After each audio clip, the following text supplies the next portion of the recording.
जय हिंद दोस्तों, स्वागत है आप सभी का आपके अपने यूट्यूब चैनल में। देखिएगा, आज मैं आपको इस वीडियो में बहुत ही महत्वपूर्ण प्रश्नों को कराने वाला हूं। ये जो प्रश्न है एसएससी जीडी के लिए तो बहुत ही महत्वपूर्ण रहने वाले हैं। एक बात मैं आपको बताना चाहूंगा, एसएससी जीडी के जो पिछले पेपर हुए हैं उन्हीं पेपर में जो भी इंपोर्टेंट क्वेश्चन बने हैं मैंने आपके लिए इस वीडियो में इंक्लूड किए, जो आपके एग्जाम के लिए बहुत ही महत्वपूर्ण रहने वाले हैं और सामान्य ज्ञान के प्रश्न रहने वाले हैं। और इस वीडियो में प्रश्नों की संख्या 30 रहने वाली है। और हाँ, आपको हर एक प्रश्न का आंसर साथ में बताते चलना है ताकि आपका साथ में जो भी डाउट है क्लियर होता चले। और एक बात मैं आपको बताना चाहूंगा, प्रश्न बहुत ही महत्वपूर्ण रहने वाले हैं, ये बात आपको याद रखना है, यानी अपना टेस्ट अंत तक जरूर लगाना। तो चलिए आज की अपनी क्लास स्टार्ट करते हैं। क्वेश्चन नंबर फर्स्ट है, सौर मंडल का जन्मदाता किसे कहा जाता है? सौर मंडल का जन्मदाता किसे कहा जाता? तो चार ऑप्शन आपको दिए हुए ना, तो राइट आंसर आपको बताना है। समझ सकते हैं आप अच्छे से क्वेश्चन को। ऑप्शन ए सूर्य को, ऑप्शन बी पृथ्वी को, ऑप्शन सी बृहस्पति को, ऑप्शन डी शनि को। सौर मंडल का जन्मदाता किसे कहा जाता है? तो सौर मंडल का जन्मदाता कहा जाता है सूर्य को, यानी ए ऑप्शन राइट होगा। क्वेश्चन नंबर 2 देखते हैं कौन सा। क्वेश्चन नंबर 2 है, विश्व में डाकघरों का सबसे बड़ा जाल कहाँ है? विश्व में डाकघरों का सबसे बड़ा जाल कहाँ है? तो चार ऑप्शन दिए हुए हैं, राइट आंसर आपको बताना है। कहाँ है? भारत देश में, यानी अपने भारत में है, बी ऑप्शन राइट होगा। क्वेश्चन नंबर 3 देखते हैं कौन सा। क्वेश्चन नंबर 3 है, 7वीं शताब्दी के प्रारंभ के साथ थानेश्वर और कन्नौज के सिंहासन पर कौन विराजमान हुआ? तो कौन विराजमान हुआ ये आपको बताना है। थानेश्वर और कन्नौज के सिंहासन पर पूछा गया है, कौन विराजमान हुआ? तो ये हुआ हर्षवर्धन, यानी सी ऑप्शन राइट होगा। क्वेश्चन नंबर 4 देखते हैं कौन सा। क्वेश्चन नंबर 4 है, निम्नलिखित में से कौन सा क्षेत्र अशोक के साम्राज्य में सम्मिलित नहीं है? निम्नलिखित में से कौन सा क्षेत्र अशोक के साम्राज्य में सम्मिलित नहीं है? तो कौन सा नहीं है? अफगानिस्तान, बिहार, श्रीलंका, कलिंग। श्रीलंका नहीं, यानी सी ऑप्शन राइट होगा। क्वेश्चन नंबर 5 देखते हैं कौन सा। क्वेश्चन नंबर 5 है, भारतीय संविधान में कितनी अनुसूचियां हैं? बताना है आपको इसका राइट आंसर। भारतीय संविधान में कितनी अनुसूचियां हैं? तो कितनी हैं? 12 है ना, यानी डी ऑप्शन राइट होगा। क्वेश्चन नंबर 6 देखते हैं कौन सा। क्वेश्चन नंबर 6 है, भारतीय संविधान सभा का गठन कब हुआ? संविधान से आपके एग्जाम में क्वेश्चन पूछे जाते हैं ना, तो आपको बताना है भारतीय संविधान सभा का गठन कब हुआ? तो भारतीय संविधान सभा का गठन हुआ वर्ष 1946 में, यानी बी ऑप्शन राइट होगा। क्वेश्चन नंबर 7 देखते हैं कौन सा। क्वेश्चन नंबर 7 है, निम्न में से कौन प्रांतीय संविधान सभा के अध्यक्ष थे? तो कौन थे? बताना आपको इसका right answer. Very important question है, तो बता दीजिए कौन थे? सरदार वल्लभ भाई पटेल थे ना, यानी ए ऑप्शन राइट होगा। क्वेश्चन नंबर 8 देखते हैं कौन सा। क्वेश्चन नंबर 8 है, संविधान की किस अनुसूची में 3 सूचियों का वर्णन है? संविधान की किस अनुसूची में 3 सूचियों का वर्णन है? तो आपको बताना है इसका right answer. Very important question है। देखिए पूछा गया है, एक बार फिर से समझिए ताकि आपके एग्जाम में क्वेश्चन आ जाए ना, तो आप करके आओ। देखिए पूछा गया है, संविधान की किस अनुसूची में 3 सूचियों का वर्णन है? 7वीं अनुसूची में है, यानी सी ऑप्शन राइट होगा। क्वेश्चन नंबर 9 देखते हैं कौन सा। क्वेश्चन नंबर 9 है, संविधान सभा की प्रथम बैठक कब हुई? संविधान सभा की प्रथम बैठक कब हुई? तो संविधान सभा की प्रथम बैठक हुई 9 दिसंबर 1946 को। ये बात आपको याद रखना है, यानी ए ऑप्शन राइट होगा। क्वेश्चन नंबर 10 देखते हैं कौन सा है। संविधान से ज्यादा क्वेश्चन है, आप समझ सकते हैं, तो आपको बताना है क्वेश्चन नंबर 10 का राइट आंसर। पहले ही समझ लीजिए पूछा क्या गया है। पूछा गया है, संविधान की किस अनुसूची में 22 भाषाओं का उल्लेख किया गया है?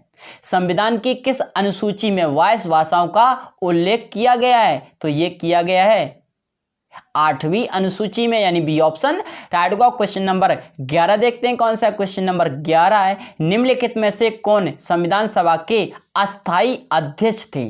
अस्थाई अध्यक्ष पूछे गए हैं, तो कौन थे?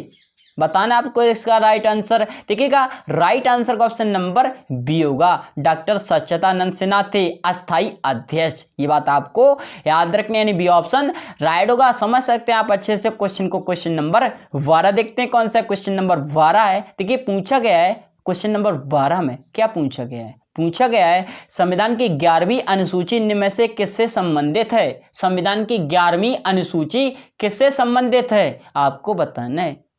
पंचायती राज से है ना, यानी बी ऑप्शन राइट होगा। क्वेश्चन नंबर 13 देखते हैं कौन सा क्वेश्चन नंबर 13। दल बदल संबंधित प्रावधान संविधान की किस अनुसूची में है? तो यह 10वीं अनुसूची में, यानी ए ऑप्शन राइट होगा। क्वेश्चन नंबर 14 देखते हैं कौन सा क्वेश्चन नंबर 14 है। निम्न में से किन्हें संविधान सभा का स्थायी अध्यक्ष चुना गया? स्थायी पूछा गया ना, और उसमें क्या पूछा गया था? उसमें पूछा गया अस्थायी, तो इसमें स्थायी पूछा गया है। तो स्थायी अध्यक्ष कौन थे संविधान सभा के? तो ये थे डॉक्टर राजेंद्र प्रसाद, यानी डी ऑप्शन राइट होगा। क्वेश्चन नंबर 15 देखते हैं कौन सा क्वेश्चन नंबर 15 है। भगवान महावीर का प्रथम शिष्य था, भगवान महावीर का प्रथम शिष्य था, तो कौन था भगवान महावीर का प्रथम शिष्य? राइट आंसर का ऑप्शन नंबर ए जमाली, आपको याद रखना, यानी ए ऑप्शन राइट होगा। क्वेश्चन नंबर 16 देखते हैं कौन सा क्वेश्चन नंबर 16 है। देखिए पूछा गया क्वेश्चन नंबर 16 में क्या पूछा गया है, वेरी इंपॉर्टेंट क्वेश्चन है, आपको अच्छे से क्वेश्चन को समझना है।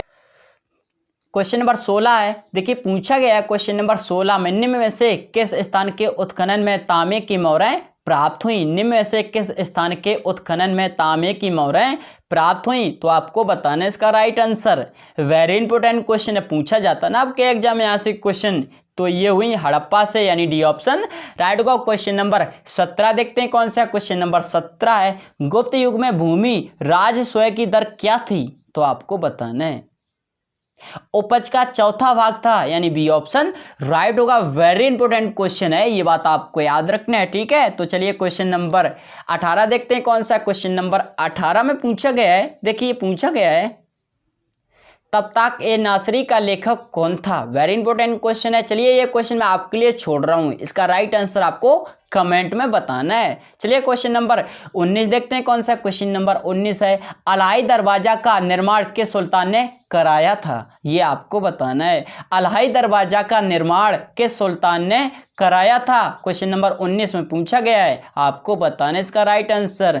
वेरी इंपॉर्टेंट क्वेश्चन है। Option A Iltutmish, option B Balban, option C Alauddin खिजली, ऑप्शन डी फिरोज तुगलक। तो ये कराया था अलाउद्दीन खिजली ने, यानी सी ऑप्शन राइट होगा। क्वेश्चन नंबर 20 देखते हैं कौन सा क्वेश्चन नंबर 20 है। क्वेश्चन नंबर 20 है अंग्रेजों ने श्रीरंगपट्टम की संधि किसके साथ की थी? अंग्रेजों ने श्रीरंगपट्टम की संधि किसके साथ की थी? तो आपको बताना है इसका right answer. Very important question है, आपको बताना है राइट आंसर का option number C Tipu Sultan के साथ की थी, यानी सी ऑप्शन राइट होगा। क्वेश्चन नंबर 21 देखते हैं कौन सा क्वेश्चन नंबर 21 है। 1857 ईस्वी के विद्रोह का नेतृत्व दिल्ली से किसने किया था? यानी दिल्ली में किसने किया था? आपको बताना है 1857 में जो विद्रोह हुआ ना, तो उसका नेतृत्व यानी दिल्ली से किसने किया था? वेरी इंपॉर्टेंट क्वेश्चन है, आपको बताना है। ऑप्शन है doctor Rajendra Prasad, option B Tatya Tope, option C Khan Bahadur Khan, या फिर बहादुर शाह जफर।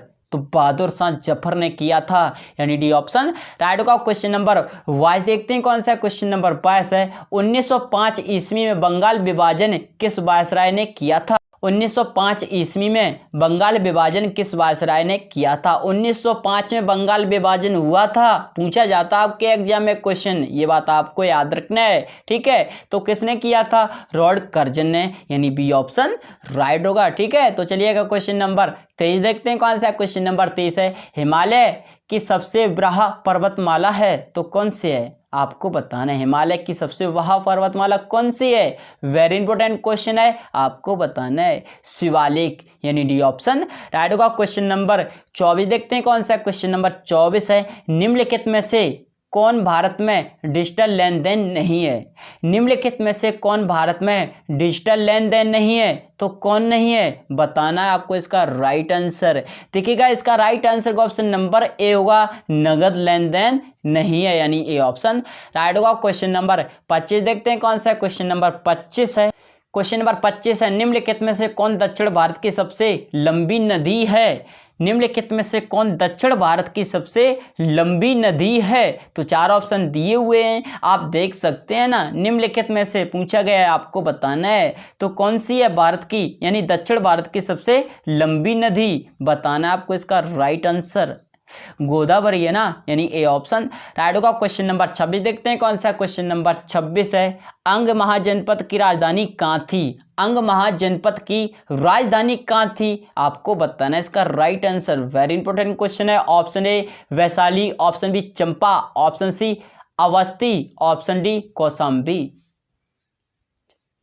राइट आंसर का ऑप्शन नंबर बी होगा, चंपा थी, आपको याद रखना है, ठीक है, यानी बी ऑप्शन राइट होगा। आप समझ सकते हैं। क्वेश्चन नंबर 27 देखते हैं कौन सा क्वेश्चन नंबर 27 है। देखिए पूछा गया क्वेश्चन नंबर 27 में डुरंड कप किस खेल से संबंधित है? डुरंड कप है ना, किस खेल से संबंधित है? तो आपको बताना है इसका राइट आंसर।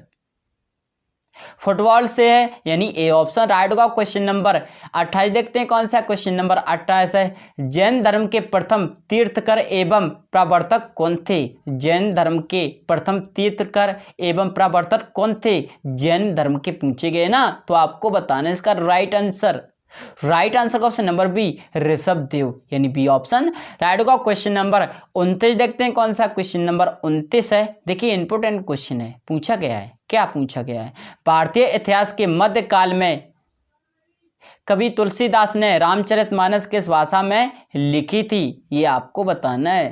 भारतीय इतिहास के मध्यकाल के कवि तुलसीदास जी ने रामचरितमानस किस भाषा में लिखी थी? आपको बताना है। तो ये लिखी थी अवधी भाषा में, यानी बी ऑप्शन राइट होगा। क्वेश्चन नंबर 30 देखते हैं कौन सा क्वेश्चन नंबर 30 है। डबल फॉल्ट शब्द का प्रयोग किस खेल में किया जाता है? डबल फॉल्ट शब्द का प्रयोग किस खेल में किया जाता है? तो किस खेल में किया जाता है ये आपको बताना है। वेरी इंपॉर्टेंट क्वेश्चन है। ऑप्शन ए कबड्डी में, ऑप्शन बी वॉलीबॉल में, ऑप्शन सी स्नूकर में, ऑप्शन डी टेनिस में। तो ये किया जाता है टेनिस में, यानी डी ऑप्शन राइट होगा। मैंने आपको इस वीडियो में 30 प्रश्न करा दिए जो कि सामान्य ज्ञान के थे, बहुत ही महत्वपूर्ण क्वेश्चन थे, ये बात आपको याद रखना है। तो जय हिंद, जय भारत, मिलते हैं नेक्स्ट वीडियो।